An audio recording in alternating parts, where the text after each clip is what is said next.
Assalamualaikum guys, sobat kelas berat yang saya cintai. Masih bersama saya di channel Josto. Hari ini saya kedatangan bos sablon juga ini sebenarnya. Amin. Setelah saya posting video saya yang kelima itu, beliau ini telepon saya, "Bang, posisi di mana?" Ya, saya di rumah. "Mau ketemu bisa bang, ngobrol-ngobrol?" "Oh ya bisa." Ya saya sangat berterima kasih banget Pak sama Bang Marcel nih kalau mau ngobrol-ngobrol sama saya ya alhamdulillah gitu kan. Bang Marcel, gimana kabarnya Bang Marcel? Kabarnya luar biasa Bang Persam. Jadi gimana nih Bang keseharian sekarang? Ya saya tetap aktivitas seperti biasa. Ya bekerja seperti biasa, apa yang sudah saya punya ya tetap saya jalankan. Di samping saya bikin konten-konten video. Ya karena masih pemula. Bang Marcel dari mana nih? Tinggalnya di mana tadi? Jauh nggak nih? Ya, lumayan Bang, saya tinggal di daerah Tangerang. Dari saya datang kemari sebenarnya pengen dengar sharing dari Bang Warsam nih mengenai sablon manual. Kan saya lihat di YouTube ya kan menarik banget nih. Kan tempat sablon udah gede banget ya kan. Terus Terima kasih Bang Marcel. yang kerja juga banyak, kayaknya udah sukses banget nih Bang. Amin amin amin amin. Jadi saya pengen nanya nih Bang, awal mulanya Bang mulai sablon tuh gimana? Bisa diceritain nggak Bang? Awal mula saya sablon itu sebenarnya saya juga spekulasi ya. Karena tadinya saya basicnya tidak ada sama sekali di sablon dan saya belum pernah kerja di sablon waktu itu. Pada tahun 2007 itu saya berangkat dari punya sablon tuh bukan apa ya, berangkat dari tadinya di rumah makan ya saya. Jadi sebelum nyablon di rumah makan? Iya. Masak? Iya masak. Buka rumah makan apa gimana? Iya, punya rumah makan waktu itu.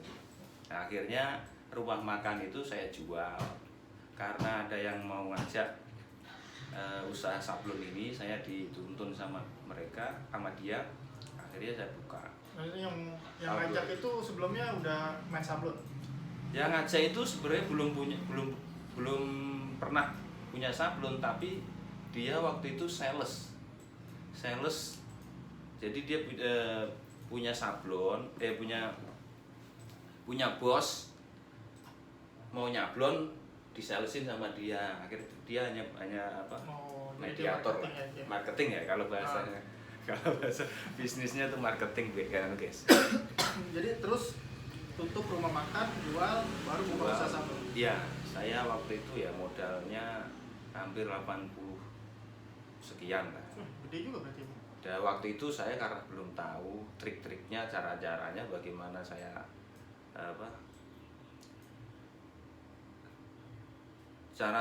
ngirit ya, waktu itu kan pengen ini dibeli, pengen itu dibeli, pengen yang ini dibeli, ngikutin kemauan tukang waktu itu.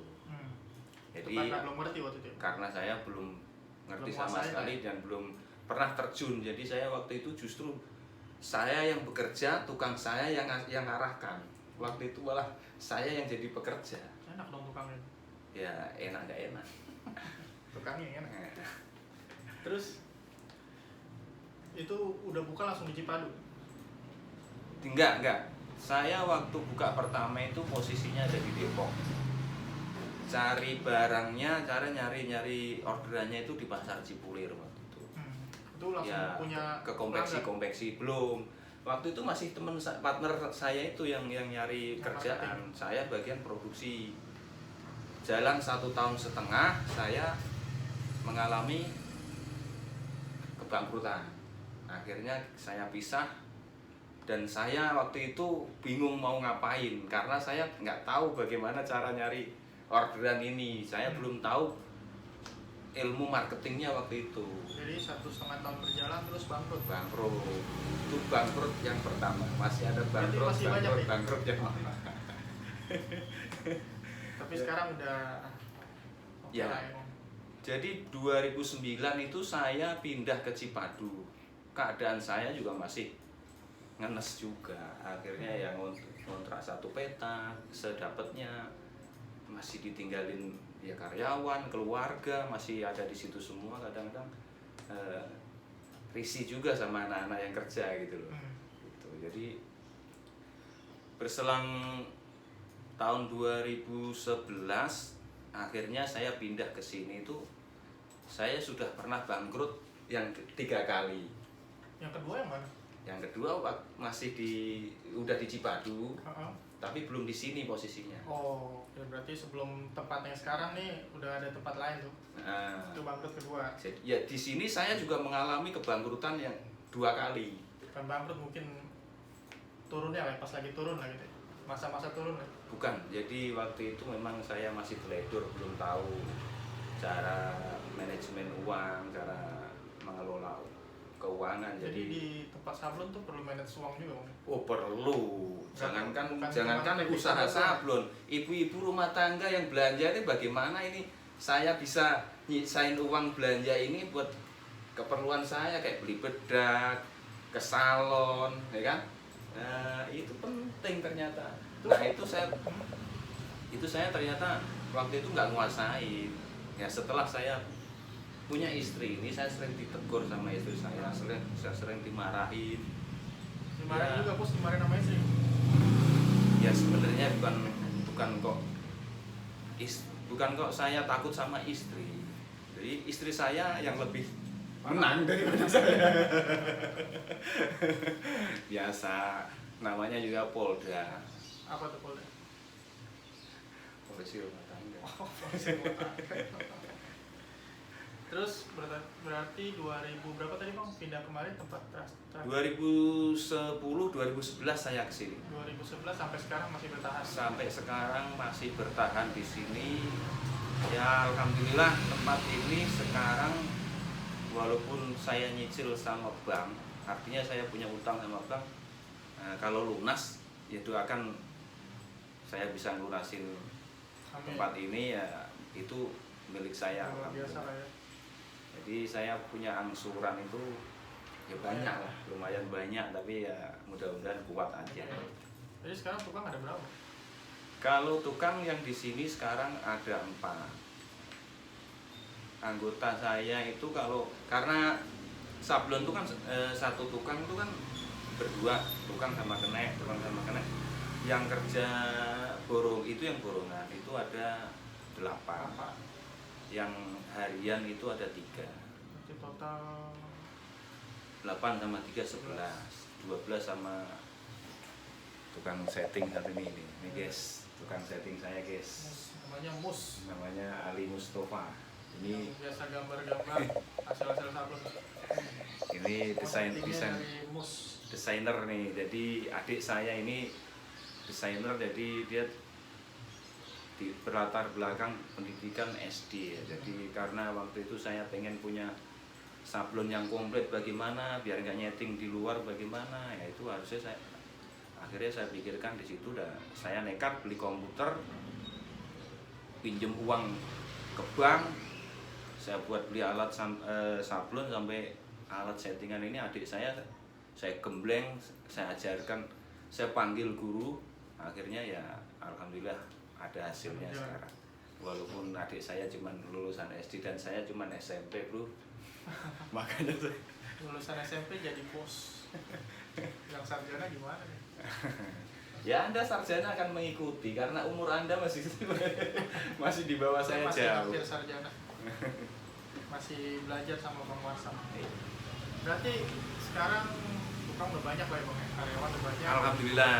Nah, orderan tuh sekarang tuh dari mana, Bang? Dari langganan lama atau gimana? Alhamdulillah orderan itu kalau saya gini, ya karena saya di sini sudah mau udah 10 tahun lebih.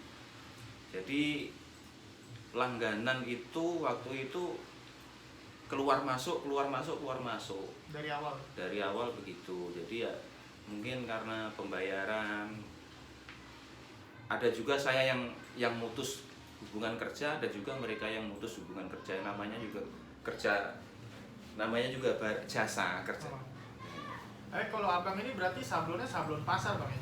Saya sablon pasar, promosi masih main ya, tapi jarang-jarang karena fokus saya di pasar. Jadi buat yang nonton nih, jadi di dunia sablon itu ada dua ya bang, ada barang pasar, ada barang promosi ya, Ya, biasanya di promosi. sablon tuh. Kalau pasar tuh biasanya yang buat dijual lagi ya. Ya, pasar itu produksinya yang lumayan, Yang kuantitinya buat banyak. buat Tanah Abang, Karena buat grosir, Tanah Abang, Cipulir. Ya.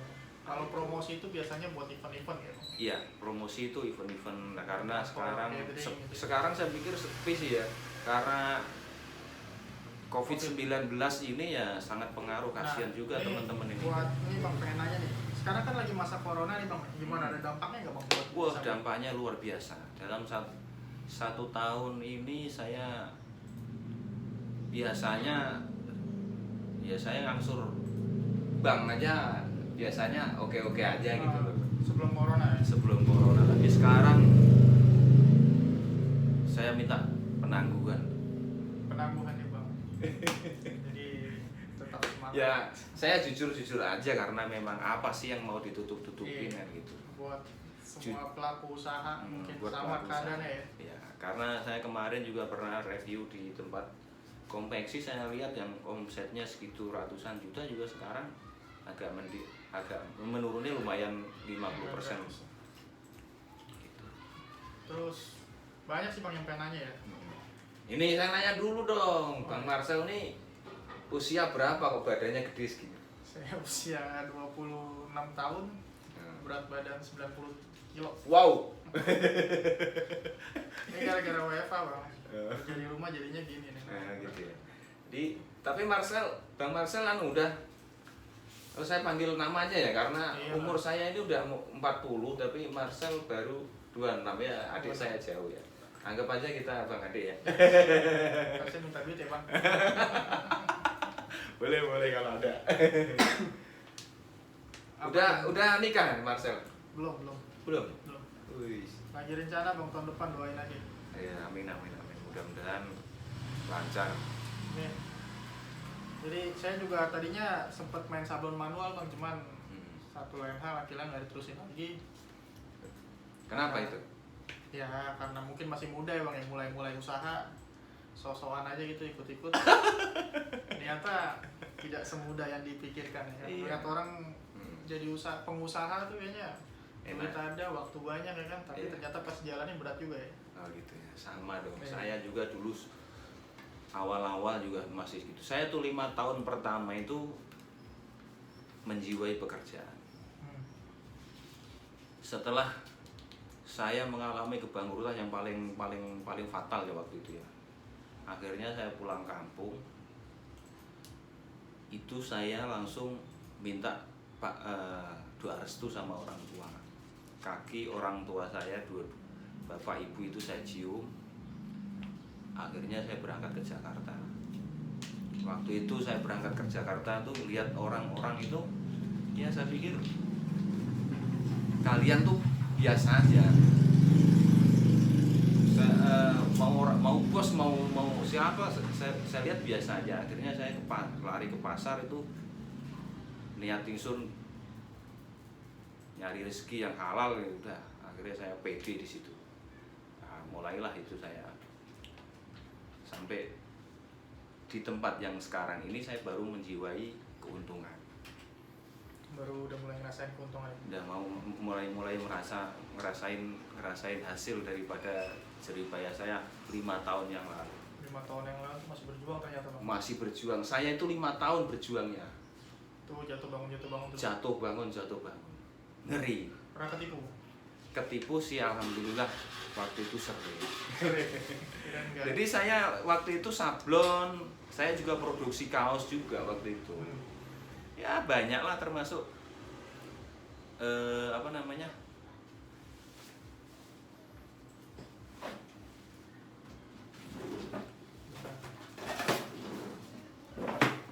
Dulu saya waktu main sablon sama bikin barang ya namanya ya, bikin barang kaos itu. Produksi kaos lah. Produksi kaos. Yang buat digrosirin ya. Iya. Ini sampai alhamdulillah notanya ini ya, yang satu orang masih ada yang 90 juta. Itu belum bayar sampai sekarang. Belum bayar, alhamdulillah. Orangnya kemana? Mudah-mudahan orangnya selamat. Iya. Mudah-mudahan dia punya rezeki ya bang. dikasih rezeki. Nah ini dulu saya kan pemain giro juga, artinya saya dulu jual di pasar itu main dibayarnya pakai giro. Ini guys giro, saya dulu tuh nggak dibayar orang segini, 1, 2. Ini hasil tipuannya masih ada. Ini hasilnya, ini yang orang yang belum pada bayar ya, kutip orang belum bayar. Bukan nipu lah, mungkin belum ada Ya, mereka duitnya ya. ya waktu itu mungkin mereka juga sama ngalamin Lagi susah jatuh juga. sama kayak saya, tapi ternyata masih ada lagi guys, tuh 30 juta. Itu masih belum ditransfer bang. 30 juta. Belum dibayar. Ya orang-orangnya ada. Orangnya nggak ada, bagaimana membayar? Ya, itulah namanya pahit manisnya Susah usaha ya. Susah senangnya ya, kita memang harus kita jalanin semua, dan pasti kita akan merasakan semua itu. Berarti belajar sablon tuh otodidak bang? Iya, sangat otodidak saya. Belajar dari tukang malah. Belajar dari tukang. Bukan dari guru. Bukan Sekolah. dari sekolah, enggak. Nggak ada, dulu nggak ada internet mungkin. Ada mungkin tapi belum main internet lah ya. Belum lah, zaman saya sekolah. Saya tuh sekolah MTS ya, yang MTS itu sederajat sama SMP. Itu pas pemerintah menggalakkan wajib sekolah 9 tahun. Dan saya lulus SD itu berhenti di rumah 1 tahun, baru itu juga maksa saya. Itu karena keadaan ekonomi. Apa Ya, emang karena males? Ya waktu itu sih gini, pengen melihat keadaan orang tua, pengen bantu kerja, tapi saya belum pantas kerja. Akhirnya saya maksakan sekolah, tapi orang tua nggak mampu. Ekonomi. Tapi ternyata saya harus sekolah waktu itu MTS. Makanya basic saya di kerjaan ini ya harusnya kuli. Makanya saya karena kuli ya, jadi saya kerja keras. Kerja yang kasar itu seperti kayak sablon ini kan kasar. Ya. Tapi saya bisa juga nggak kasar. Kayak gimana? Kayak gimana? Ngelus duit lah. Ngelus duit aja kerjanya. Restoran. Bang Marcel, bagaimana usahanya Bang Marcel di sekarang usahanya di mana? Ya, alhamdulillah masih lancar ya. Bang Marcel nih buka sablon apa sekarang? Sekarang tuh waktu itu kan sempet sablon manual. Terus berhenti, akhirnya coba digital lah. Digital. Ya. Terus bagaimana digital? Ya bersyukur sih masih berjalan sampai sekarang bang. Kita buka di TC Permata Hijau. Dari masa sablon promosi sih, satuan-satuan kadang gitu. Kalau sini kan mainnya pasar lah ya. Ini nggak di iklanin di itu kan?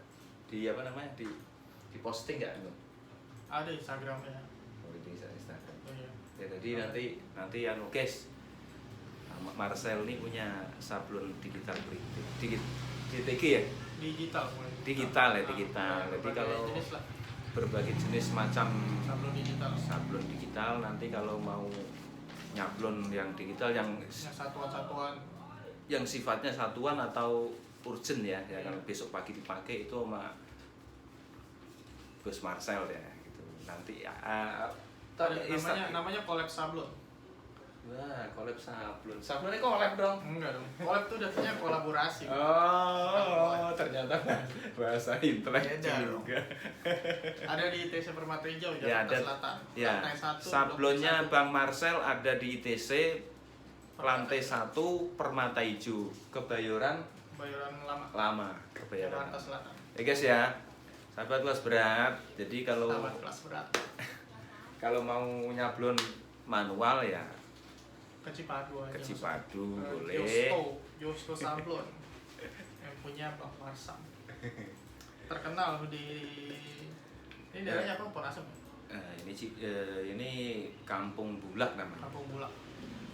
Kampung Bulak. Terus ini Bang pengen nanya Bang. Tadi udah dijelasin tuh. Asam manisnya lah pokoknya, pernah ketipu segala macam ya. Nah, bisa nggak bagiin tips buat teman-teman kelas berat, teman-teman sobat kelas berat yang pengen mulai usaha, baik usaha sablon atau yang lainnya lah gitu, tips-tipsnya gimana tuh Bang? Oh, buat sahabat kelas berat ya, jadi ini kalau untuk yang mau ngawali buka sablon ya sebaiknya belajarlah dulu, bertanya kepada orang yang sudah bisa ya. mungkin kalau tanya ke saya, ya saya sangat senang sekali kalau mau kalau dibutuhkan Jadi, pemikiran saya. Jadi Bang saya Warsam siap sharing nih buat saya siap teman-teman. sharing, siap membantu menjelaskan bagaimana usaha supaya modal minim, misalnya punya modal cuman 10 juta. Nah, itu nanti kita arahkan tempatnya misalnya yang seperti ini, alatnya jangan yang baru, ya kan? Ya sambil bergaul sama teman-teman sablon semua. Nanti kan kalau masalah orderan, nyari orderan itu nanti ya saling membantu bisa. Di sini walaupun nggak ada komunitasnya, tapi saya termasuk orang di sini, termasuk orang lama, sering memberi penjelasan kepada teman-teman yang masih baru-baru.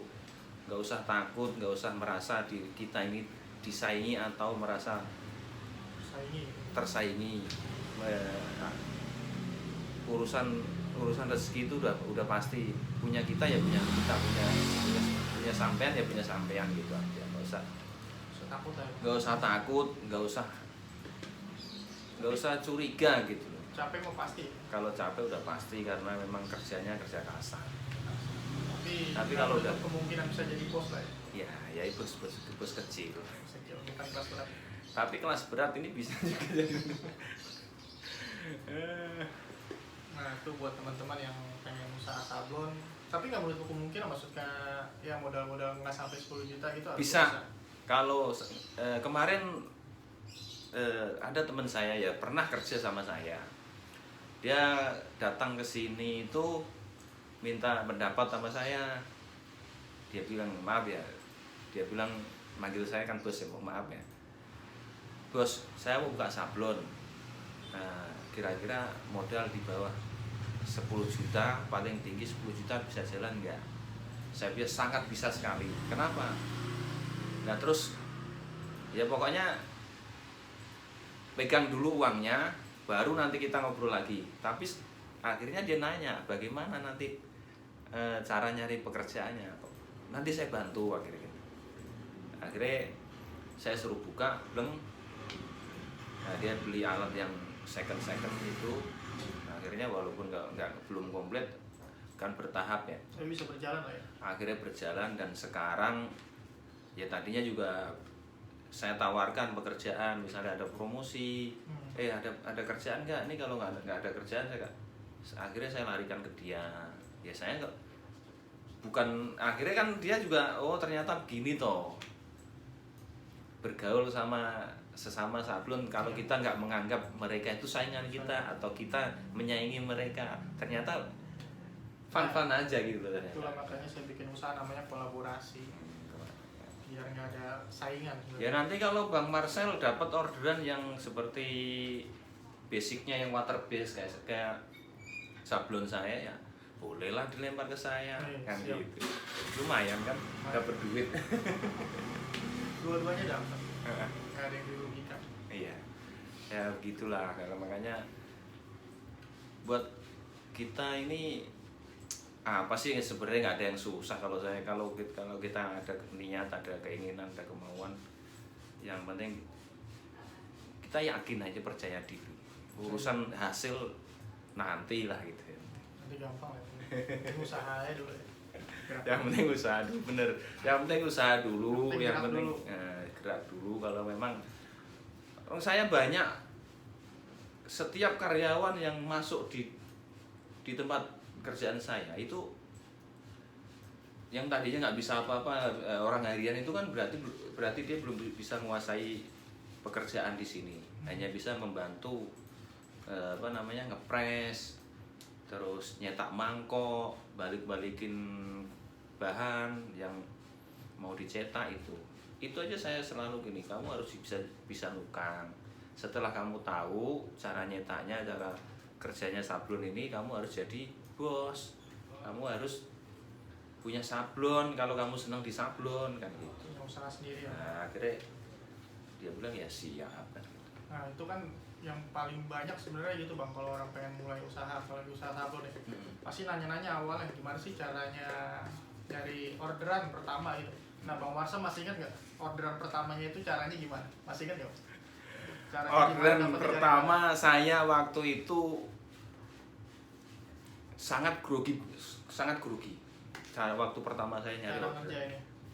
Akhirnya saya gini, saya punya trik yaitu main di tempat konveksi. Konveksi jahit-jahit itu. Main ke tempat konveksi. Nggak mungkin konveksi itu nggak tahu bosnya, ya kan? Akhirnya saya calling sama tukang potongnya, saya bilang, Bang, nyablonnya di mana ini? Oh udah ada tukang sablonnya. Oh ya udah, Bang, saya boleh nggak masukin sablon ke sini? Bukan berarti saya harus menyingkirkan tukang sablon yang sudah ada. Takutnya tukang sablon yang pertama keteter baru lempar ke saya minta gitu. Konveksi demi konveksi semuanya saya masukin. Itu bukan satu tempat dong? Bukan satu tempat, karena banyak konveksi ada di sini ya, akhirnya ya masa 10 konveksi saya masukin nggak ada satupun yang nyangkut. Ya akhirnya begitu, nyangkut juga. Itu jalan sendiri tuh Bang? Jalan sendiri. Nah lama kelamaan karena saya homestay-nya di sini, jadi nggak usah. Akhirnya orang lewat mampir, mungkin dari mulut ke mulut. Oh itu sablon kelas berat itu di sono gitu. Pada saat itu ya. Sampai sekarang alhamdulillah. Dan saya ini kalau ada pemain baru, artinya orang bikin kaos pemula, alhamdulillah rata-rata itu cocok dengan saya karena saya gelar ilmunya semua dari mulai beli kain sampai jahitan, finishing itu saya gelar semua. Ilmunya saya gelar semua, saya kasih semua. Akhirnya ya yang tadinya nyablon cuman 1 gambar itu 6 lusinan cuman 3 gambar, 4 gambar, berarti paling banyak 5 gambar, 5 kali 6 baru 30 lusin. Ya alhamdulillah sekarang sudah mencapai puluhan gambar dan ratusan gambar sekarang. Dalam seminggu ngerjain berapa lusin kira-kira? Kapasitas saya itu sebenarnya kalau di musim ramai ya ambil patokan ramai aja, karena Bang Marcel ini kan nanyanya berapa kekuatan saya. Iya, kapasitas per minggu. Jadi kalau saya ditanya kapasitas, saya tergantung kayak tukang desainnya, kuat nggak, mampu nggak dia bikin gambarnya. Kedua, tukangnya kuat gak fisiknya, gitu. Jadi kapasitas saya seperti kalau 1 minggu tukang saya itu 1.500 lusin. 1.500 lusin itu minggu. Itu udah Udah maksimal. Udah saya cut lah, kalau misalnya lebih pasti kasihan yang kerja gitu. Walaupun dia borongan. Tapi kalau hari-hari biasa kayak gini ya paling, apalagi corona ini ya. Kalau corona ini paling 500 lusin, 600 lusin itu udah juara gitu. Tapi nggak menutup kemungkinan Bang ya. Ini kan kalau sini kan saya lihat kan kerjaannya kan banyak banget ya, 1.500 lusin per minggu. Nah kalau misalkan masih ada orang misalkan baru mau mulai itu Bang, baru mau mulai bikin kaos, mau jualan gitu. Betul. Jadi cuman biasanya kan orang untuk awal-awal ya sedikit-sedikit gitu Bang, misalkan 5 lusin, 20 lusin itu masih diterima nggak sih Bang? Kalau orang belajar, insya Allah saya terima. Jadi kalau ada teman-teman yang pengen buka usaha kaos sablon gitu Bang ya, kaos di sablon tuh nyari tempat sablonnya bingung, kesini aja tuh. Saya malah justru saya tawarkan, mau buka sendiri, mau nyablon di sini, itu saya tawarkan. Itu diajarin. Malah saya ajarin, gratis. Kalau mau belajar sablon tempat saya gratis. Tapi gue dulu belajar di sini bayar kayaknya. Emang lu udah pernah kesini? Pertanyaan yang Nah, tapi yang beneran Bang Marsam tuh kalau soal ilmu baik lah. Ya, saya gelar semuanya ilmu, saya gelar, tidak ada yang saya tutup-tutupin. Dan saya merasa gini, kalau semakin saya memberi kepada orang lain, nanti saya pun akan mendapatkan ilmu yang lain dari orang lain, gitu. Itu aja. Itu namanya hukum tabur tuai. Yang ditabur itu yang dituai. Iya. Apalagi nih Bang, kira-kira Bang? Masih banyak nggak yang mau ceritain? Sebenarnya saya masih pengen tanya-nanya, ya udahlah, karena ini di konten ya. Jadi kita setengah jam lah. Udah hampir Ntar udah kalau- setengah jam ya gitu. Lebih dari itu orang pada malas nonton ini sih.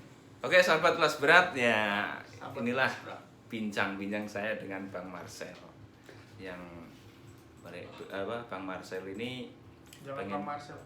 Marcel ini tak pengen tahu tentang bagaimana Cara usaha- membesarkan usaha. sablon sampai sebesar Bang Warsam lah ya. Oh, iya.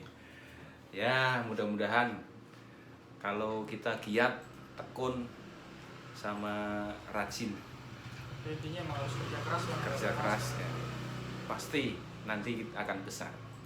Dan Kalau kerja usaha keras, nggak bakalan bisa ya. usaha pasti tidak akan membohongi hasil gitu ya. Oke guys, sampai di sini ya. Kayaknya Marcel udah ngantuk. Kurang kopi. Oke, assalamualaikum warahmatullahi wabarakatuh. Waalaikumsalam.